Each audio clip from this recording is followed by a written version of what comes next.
Pelaku pelempar bom molotov ia menyasar kantor Lembaga Bantuan Hukum Himpunan Penerus Pejuang Pembela Tanah Air Kamis 16 September belum menemui titik terang.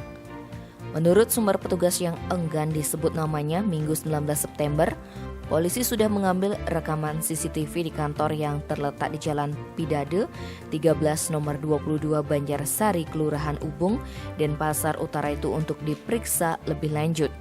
Diketahui kedua pelaku datang dari arah timur menggunakan sepeda motor Honda Beat berwarna hitam.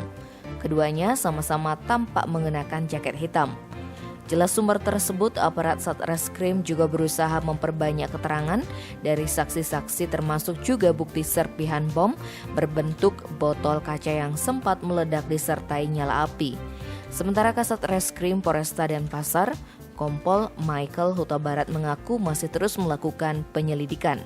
Sebagaimana diberitakan, kantor LBH yang ditempati pengacara John Korasa Sonbai bersama rekan-rekannya dilempari bom molotov. Pelakunya kabur usai bom tersebut meledak. Tim Bali Express melaporkan.